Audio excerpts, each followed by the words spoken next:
Dear students, आज हम history के chapter 4 thinkers beliefs and buildings के पार्ट 4 के बारे में पढ़ेंगे। Sculptures at Sanchi. सांची में मूर्तियाँ। Stories in stone. पत्थर में कहानियाँ।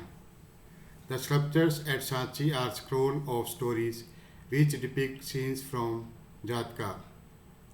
जो सांची में मूर्तियाँ हैं वह बुद्ध धर्म की जातक कथाओं से ली गई कहानियों के चारण चित्र हैं। There were stories of Vessantara Jataka. Vessantara Jataka की बहुत सी कहानियाँ भी हैं।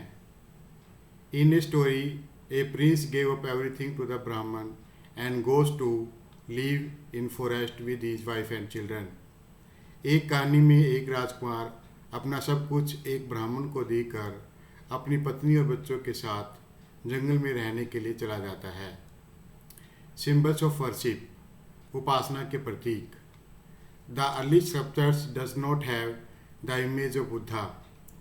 जो प्राचीन मूर्तियां हैं उसमें बुद्ध के चित्र नहीं हैं। Instead it uses symbols like an empty seat represents meditation of the Buddha. इसके स्थान पर प्रतीकों का प्रयोग किया गया है, जैसे कि एक खाली स्थान बुद्ध के ध्यान मुद्रा को दर्शाता है। Stupa represented the Mahaparinirvana of Buddha. Stupa जो है बुद्ध के महापरिनिर्वाण को दर्शाता है। The wheel stood for the first sermon delivered by Buddha at Sarnath. जो चक्र का चित्र है वह बुद्ध के द्वारा सारनाथ में दिए गए पहले उपदेश का प्रतीक है।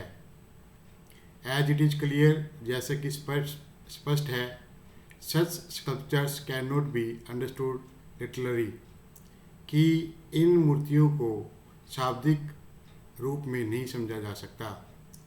For example, the image of a tree does not stand simply for a tree. एक पेड़ का चित्र केवल एक पेड़ का चित्र ही नहीं है, but symbolise an event in the life of the Buddha, बल्कि वह बुद्ध के जीवन की घटना का एक प्रतीक है।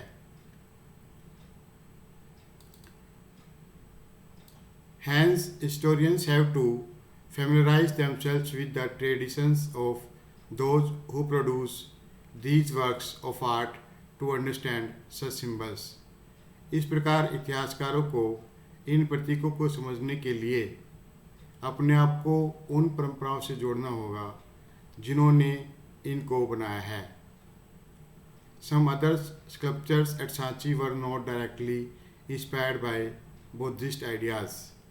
कुछ दूसरे चित्र जो सांची में हैं वो प्रत्यक्ष रूप से बुद्ध के विचारों से प्रेरित नहीं हैं। These include beautiful movement known as शालभंजिका। इसमें एक सुंदर औरत का चित्र है जिसको शालभंजिका के नाम से जाना जाता है। Swinging from the edge of the gateway, जो एक द्वार से झूलती हुई दिखाई दे रही है। Holding on to a tree, और उसने एक पेड़ को पकड़ा हुआ है। अकॉर्डिंग टू पॉपुलर बिलीफ, एक विश्वास के अनुसार, the mere touching of the tree by her would make the tree to flower and bear fruit. केवल उसके छूने मात्र से ही, शालभंजिका के छूने मात्र से ही उस पेड़ पर फूल और फल आ जाते हैं। Many pictures of animals were also carved to attract viewers. पशुओं के भी बहुत से चित्र बनाए गए हैं दर्शकों को आकर्षित करने के लिए। For example, elephant was carved which signified strength and wisdom. उदाहरण के लिए एक हाथी का चित्र बनाया गया है जो शक्ति और बुद्धिमत्ता का प्रतीक है। Another figure found at Sanchi Stupa is that of Maya. एक दूसरा चित्र मिला है जो एक स्त्री का चित्र है, उसको माया कहा गया है, द मदर ऑफ बुद्धा, जो बुद्ध की माँ थी। और पॉपुलर गोडेस गजलक्ष्मी, या उसको एक प्रसिद्ध देवी गजलक्ष्मी का भी नाम दिया गया है। The motif of a serpent was found at Sanchi. Sanchi में एक सांप का चित्र भी मिला है। James Fergusson, a modern art historians, considered Sanchi as the centre of a tree and serpent worship. James Fergusson, जो एक आधुनिक कला के इतिहासकार हैं, वो ये मानते हैं कि सांची पेड़ और सांप की पूजा का केंद्र था।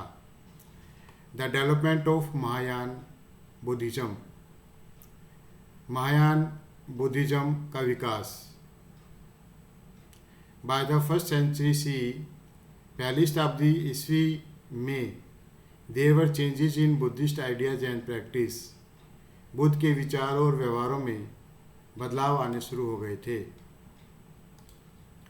According to early Buddhist tradition, प्राचीन बुद्ध परंपरा के अनुसार self effort to achieve nibbana had great importance.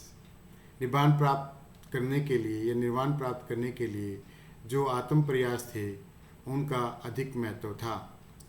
Buddha was regarded as a human being. Buddha को एक मानव समझा जाता था। It was considered that Buddha was a saviour, और ये माना जाता था कि बुद्ध जो हैं मुक्तिदाता हैं। It was believe that he could ensure salvation, और ये भी विश्वास था कि वो मोक्ष दिला सकते हैं। Simultaneously the concept of bodhisatta also developed. इसके साथ साथ बोधिसत्व की अवधारणा भी विकसित हुई। Bodhisatta were considered compassionate being that could help others to attain nibbana. बोधिसत्व दयालु व्यक्ति थे जो निर्वाण प्राप्त करने में दूसरों की सहायता कर सकते थे। The worship of the image of Buddha and bodhisatta became an important part of this tradition. Buddha और बोधिसत्व की मूर्तियों की पूजा करना इस परंपरा का एक महत्वपूर्ण भाग बन गया। लेटर ऑन बौद्ध religion divided into two sects. बाद में बौद्ध धर्म दो संप्रदायों में बट गया, नेम्ड महायाना एंड हीनयाना, जिनके नाम महायान और हीनयान थे। The followers of new thinking were called Mahayana. जो बौद्ध धर्म की नए विचारों से प्रभावित थे, उनको महायान कहा जाता था। And followers of old tradition were called Hinayana, और जो बौद्ध धर्म की प्राचीन परंपराओं को अपनाते थे, वो हीनयान कहलाते थे।